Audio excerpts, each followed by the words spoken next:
The Chicago rap scene is on fire tonight, and not because of music. Something massive is going down behind the scenes, and insiders are calling it the biggest shakeup in Lil Durk's OTF camp since King Von's death. Fans are shocked. Emotions ran high when rumors hit that Durk's own inner circle is now split in half: loyalty versus survival, brotherhood versus betrayal. Sources close to OTF claim late-night calls turned into screaming matches, and some members even stopped showing up to studio sessions. "It's like family turned into strangers overnight," one producer said. But the real bomb? A leaked voice memo allegedly has Lil Durk confronting one of his top men, accusing him of disloyalty and secret dealings with a rival crew. The streets haven't been this tense in years.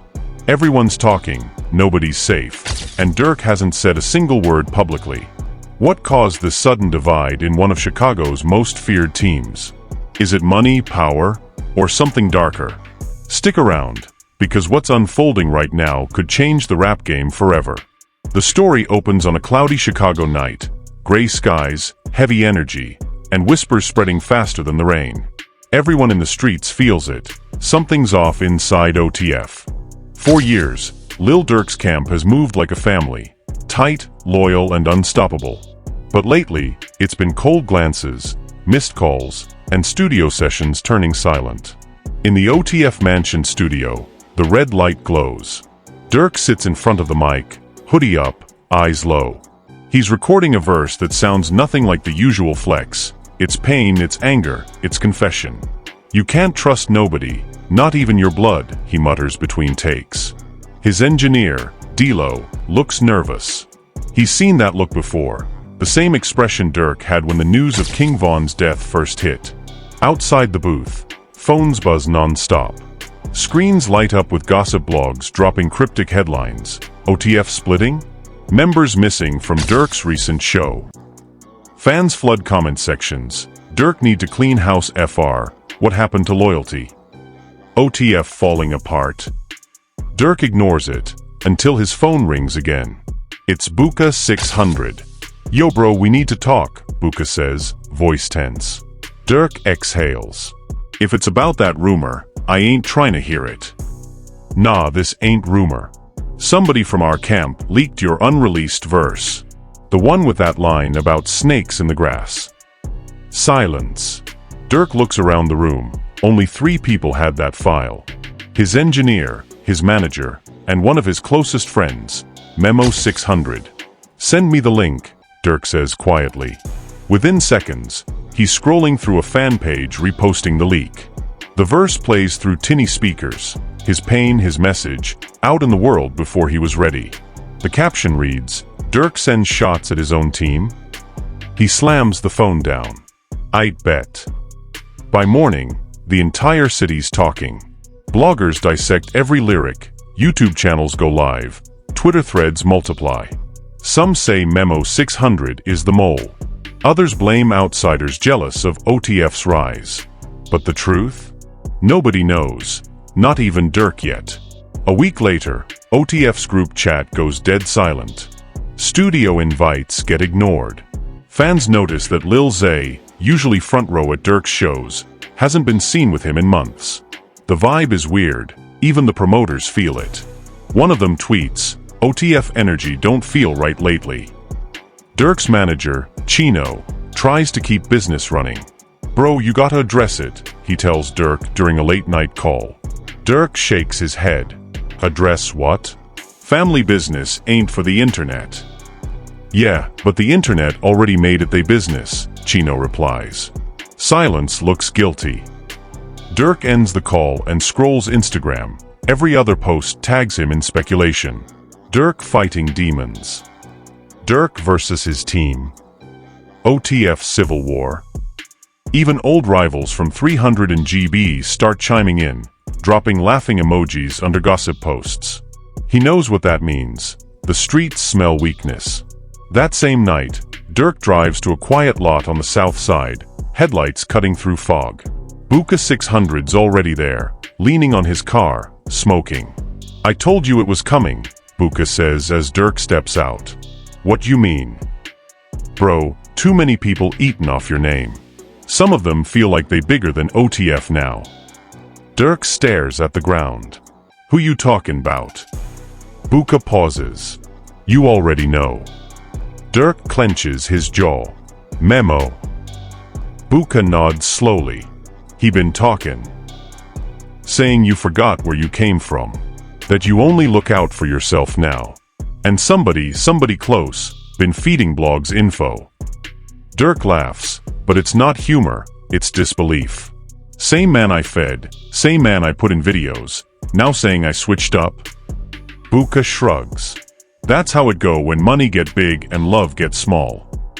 A few days later, another storm hits.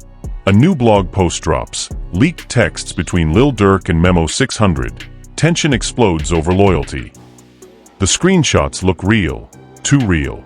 One shows Durk saying, "Don't bite the hand that fed you." Another shows Memo replying, "I made my own plate." Fans go wild. Hashtags trend again. Hashtag OTF drama. Hashtag Durk versus Memo. Candidly, Cassie posts a 10-minute breakdown calling it the most public rap family fallout since 50 Cent and G-Unit. Inside OTF, things spiral. Some members side with Memo, others stay loyal to Durk. The house that once felt like family now feels like a ticking bomb. Chino walks into the studio and finds Durk pacing. "Bro, this ain't gonna die down unless you talk," Chino insists. Durk's eyes burn. "Talk about what?" "About how I put everyone on. About how I turned nothing into something and they still hate." Chino stays quiet. Durk continues, voice low but shaking. "You know what hurts most? It ain't the leak. It's knowing I can't even trust people I call brothers." The next morning, Buka gets a text from a mutual friend. Memo been recording a diss track. Buka can't believe it. He plays the snippet that's been sent to him. Memo's voice rapping over a haunting drill beat. "Ain't no loyalty when fame hit your phone. Bro turned CEO, now he think he grown." Within hours, snippets hit TikTok. Fans tag Durk relentlessly. OTF beef confirmed. Durk gotta respond. Durk stays silent. But behind closed doors, his circle is shrinking fast. In a quiet moment, he calls his mom. "Ma, I don't get it," he says softly. "I gave him everything." She sighs, voice warm but weary. "Son, you can't fix hearts that break for money. You just keep doing right. God see you." Her words hit deep, but they don't erase the pain.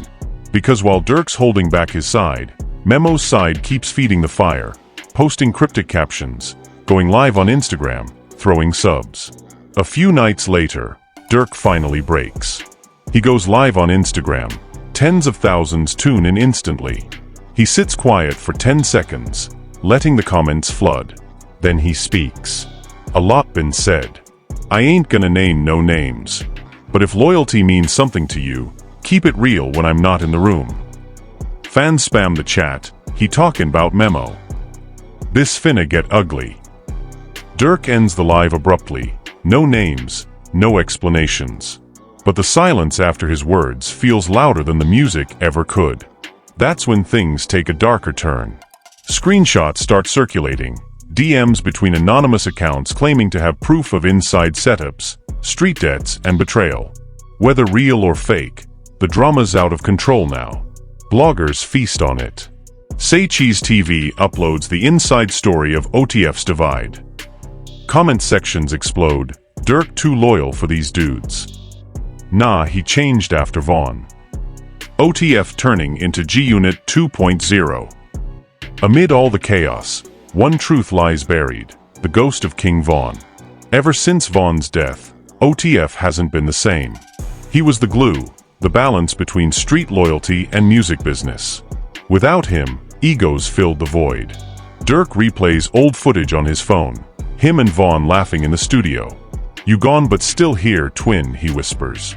Suddenly, he remembers a verse Vaughn once wrote, "When the love fade, they turn enemy." It hits him. Maybe the divide started the day Vaughn left. That night, Durk writes a verse, venting everything. "Brothers in my mentions, trying to see me fall, ain't no family left when the money call." He doesn't release it, not yet. It's too raw, Too close to truth. Just when Durk thinks things can't get worse, someone leaks a clip from a private event. Durk performing, and Memo standing off to the side looking cold.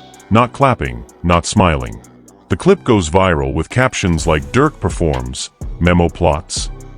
TMZ picks it up. So does every rap blog in America. The divide isn't rumor anymore, it's public war. Durk's phone lights up again. "Bro, BET wanna know if you're gonna talk about the Memo situation during your next interview," Chino says. Durk laughs bitterly. "Interview? Man, I'm living one." He hangs up, eyes dark, voice low. "If they want drama, I'll give him truth." The night after Durk's tense live stream, Chicago couldn't sleep. The streets were whispering like ghosts in the wind. The blogs went into overdrive, headlines flashing across timelines. Lil Durk breaks his silence. OTF civil war confirmed. Every reaction was explosive. Fans flooded Twitter, TikTok, and Reddit. Some defended him, saying, "Durk been carrying OTF on his back." Others clapped back, "Nah, he forgot who was with him day one." It was chaos, the kind that spreads faster than truth ever could. Meanwhile, inside OTF's camp, the atmosphere felt like a funeral. The brotherhood that once built an empire was now hanging by a thread. Studio sessions were getting cancelled. The group chat was dead. And those who dared to speak up got left on scene. Durk hadn't slept. He sat in the dark, eyes glued to his phone, scrolling through blogs that painted him like a villain in his own story. The sun barely touched the blinds when Chino walked in, holding a coffee. "Bro, we gotta fix this before it gets too deep," Chino said quietly. Durk didn't look up. Too late for that. They already made me the bad guy. Chino sighed. "You still got love out there, Durk. You just gotta show him what's real." Durk finally met his eyes. "What's real? Real don't trend, bro, fake do." Those words hung heavy, because he was right. Truth didn't go viral anymore. A few hours later, Buka 600 pulled up, his car screeching in the driveway. He stormed inside, waving his phone. "Bro, you seen this?" Durk took the phone. A new video was circulating. It showed Memo 600 sitting in a studio, surrounded by unfamiliar faces. The caption, "Memo breaks silence on OTF beef," tells all. In the clip, Memo looked straight into the camera and said, "I got love for Durk, but loyalty go both ways. You can't call somebody family and then act like they disposable. I ain't dissing, I'm defending myself." The video ended with him smirking, leaning back in the chair. The internet ate it up. Fans started choosing sides. Some tagged Memo's clip with snake emojis aimed at Durk. Others flooded Durk's page with heart emojis. It wasn't just a fallout anymore. It was a war for perception. Durk paced the floor, headphones in hand. "I ain't even respond and he out here doing interviews," he muttered. "He really using my name for clicks." Buka nodded. "You know how it go. Bro, internet love drama more than music." Durk stopped pacing. "Then I'll give him music with drama." He stepped into the booth. The beat dropped, dark, heavy, almost cinematic. He started rapping, low and venomous. "They say loyalty forever, but they switched mid-season, smilin' in your face. Behind your back they breathin'. Built this from the ground, now they claim they the reason." The room went silent when he finished. Even Buka looked stunned. "That's it," Buka whispered. "That's your statement." Durk nodded. "We drop it tonight." The track hit YouTube like a bomb. Lil Durk, "Loyalty Ain't Cheap," freestyle. Within 2 hours, it had 1 million views. Comments flooded in. "Fire, fire, fire, Durk back in demon mode. Damn, he really talking about Memo. This track feel personal." The algorithm went crazy. Blogs dissected every lyric. Reaction channels uploaded breakdowns within minutes. But not everyone was impressed. Memo fired back on his IG story with a single caption, "If the shoe fit, wear it." Fans went insane. Even DJ academics jumped in, posting a poll, "Who you riding with, Durk or Memo?" The poll had 200k votes in an hour. Durk, 58%. Memo, 42%. The city was divided, and so was the team.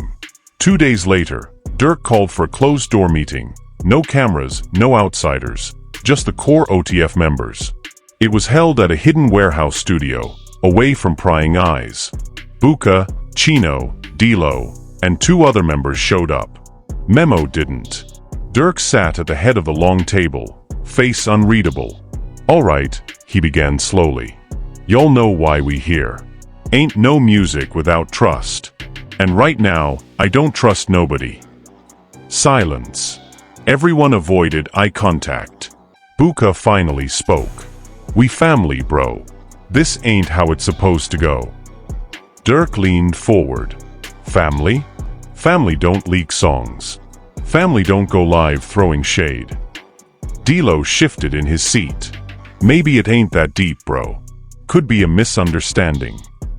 Durk snapped, "A misunderstanding don't go viral, D."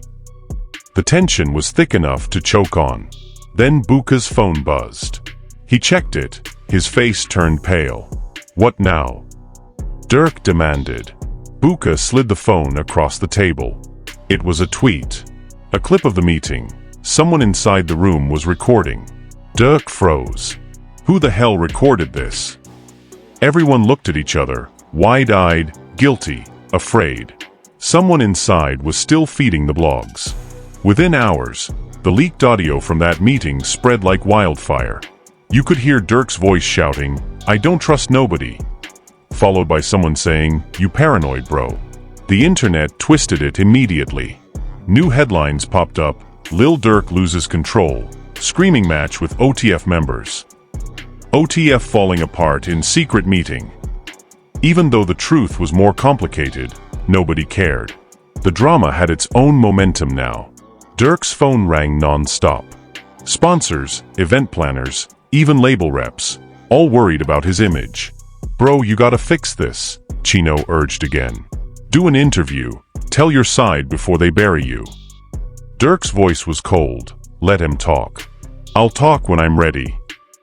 But behind that calm, his mind was racing. Who leaked it? Who was the snake still sitting close? That night, Durk sat on his balcony, city lights flickering below. His phone buzzed, a message from an unknown number. It read, "They trying to break you from the inside. Watch who you call brother." He frowned, then the next text came, "You think it's Memo, but it's not." Durk's heart dropped. He called the number. It went straight to voicemail. He looked out over the city, whispering to himself, "Then who?" Next day, Chino walked into the studio acting nervous. Durk noticed. "What's up with you?" Chino hesitated. "You remember that first leak? The verse about snakes?" "Yeah. It didn't come from Memo." Durk's eyes narrowed. "Then who?" Chino swallowed hard. "Dilo." Durk froze. His engineer, the one person who heard everything, who had access to every track, every session, had been selling exclusives to blogs for months. He told himself it was just promo, bro, Chino said quietly. Said it was helping build hype. But it got out of hand. Durk didn't say a word. He just stood there, breathing heavy, fists clenched. "Call him," Durk said finally. Minutes later, Dilo walked in, eyes down. "You really did that?" Durk asked, voice shaking. "I ain't mean no harm, bro. You know how this game go. Leaks get traction, get people talking. I was just..." Durk cut him off. "You was just selling me out for clicks." Dilo looked down. "I'm sorry, bro." Durk turned away. "Nah. You sorry you got caught." He grabbed his bag and left the studio. Outside, rain poured hard, the kind that washes away everything except betrayal. By the next morning, a new leak hit the net, this time, Dilo's private texts confirming everything. Fans were stunned. The hashtag OTF betrayal trended for 24 hours. Blogs labeled Dilo the Judas of Chicago rap. Durk posted one cryptic message on Instagram: "God don't sleep." The city erupted. Radio stations debated loyalty in hip-hop, reaction channels milked the story, and fans begged Durk to speak on it officially. But instead of words, Durk gave them something else: silence. A week passed. Then suddenly, flyers started circulating: OTF reunion concert, Chicago. Everyone thought it was fake. But when the official OTF account confirmed it, fans lost their minds. Could Durk really be trying to bring everyone back together after all this? Behind the scenes, it was risky. Buka warned him, "You sure about this, bro? Half the team's still beefing." Durk nodded. Sometimes you fix a family in public. The night of the concert, the arena was packed. Cameras flashed, fans screamed, and social media went live instantly. Durk took the stage, mic in hand. "They said we fell apart," he said, voice echoing through the crowd. "But tonight, we showing 'em family don't fold, we rebuild." The crowd went wild. Buka and Chino came out behind him, smiling. Even Memo showed up backstage, standing quietly in the shadows. For a moment, it felt like the old days. But the peace didn't last. As the show ended, a fight broke out backstage. Two minor crew members arguing turned into a full-blown brawl. Cameras caught everything. Another viral clip, another scandal. By morning, the headlines read, "Chaos at OTF reunion concert. Lil Durk's team implodes again." Durk scrolled through his phone, shaking his head. "Maybe some families can't be fixed," he whispered. He sat alone in his condo, lights dimmed, phone face down. Outside, sirens echoed faintly, like ghosts singing in the distance. For the first time in years, he wasn't thinking about music, fame, or charts. He was thinking about trust, what it means when everyone around you's got their own camera, their own story, their own motive. He replayed last night's scene in his head: the fight, the flashing cameras, the way security rushed in, and the fans screaming online, Durk losing it again. He clenched his jaw. "They don't know me." His phone buzzed. It was his mother again. "Baby, you all right?" she asked softly. He hesitated, then whispered, "I don't even know no more, Ma. Feels like everything I built falling apart." "You ain't falling apart," she said. "You just learning who's real." Her words stuck like truth always does. Durk decided to disappear for a while. He left Chicago quietly, no posts, no announcement. He drove south, long nights, fast roads, just him and his thoughts. In an old cabin outside Atlanta, he spent days writing. No producers, no entourage, no noise. Just him and his pain. Each page of his notebook was raw confession, not about fame or money, but about loyalty, grief, betrayal. He wrote verses like diary entries. "You give your soul to the game, it take your heart with it. They smile when you up, but pray your spark dim it." Every night, he'd sit on the porch, look at the stars, and think about Vaughn, about the friends who turned enemies, about the moments he lost himself chasing something that never lasts. Weeks passed. Then one night, Buka called. "Bro, the fans think you retired or something. You good?" Durk chuckled faintly. Just figuring out who Lil Durk really is without the noise. Buka paused. "You coming back to the studio?" "Yeah," Durk said, staring into the dark woods. But not the same way. When Durk finally came back to Chicago, he was quieter. No flashy entrance, no press, just work. He called a small press conference, shocking everyone. Reporters, cameras, bloggers, all packed the room. When he stepped on stage, the crowd went silent. He wore all black, no jewelry, no entourage. Just him. "I know y'all seen a lot these past months," he began. "Leaks, lies, drama, beefs, all that. But sometimes God gotta break things apart before he rebuilds them right." He paused, eyes scanning the crowd. "People I called brothers crossed me. People I thought hated me prayed for me. But I ain't here to point fingers, I'm here to tell my truth." He took a breath.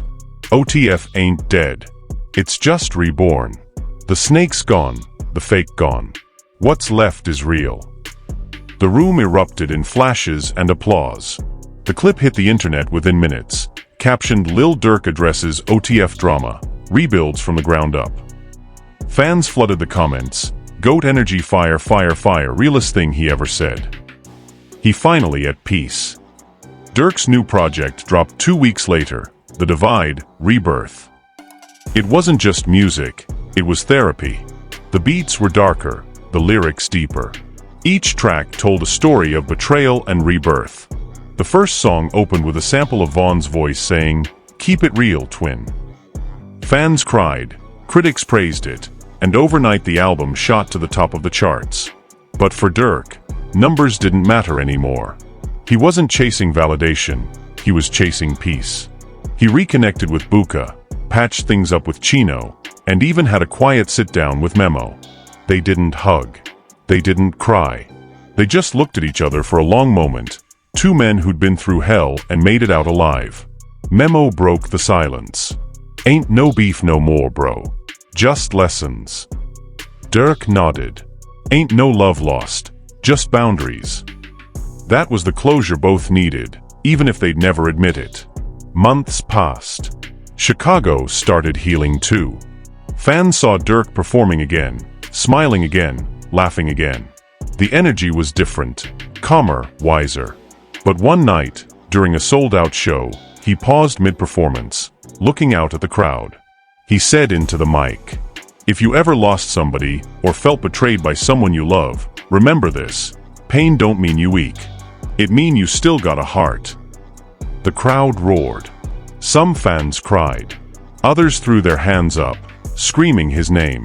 For the first time in years, he wasn't performing, he was connecting. When the lights dimmed and the crowd's echo faded, Durk smiled to himself and whispered, "We back." The camera zooms in on his face, tired but at peace.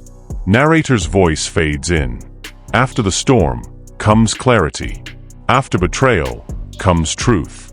In the city where loyalty is tested daily, Lil Durk reminded the world that sometimes the only way to win is to survive. And that, folks, is the story shaking the entire rap scene: the divide, the downfall, and the redemption of Lil Durk's OTF empire.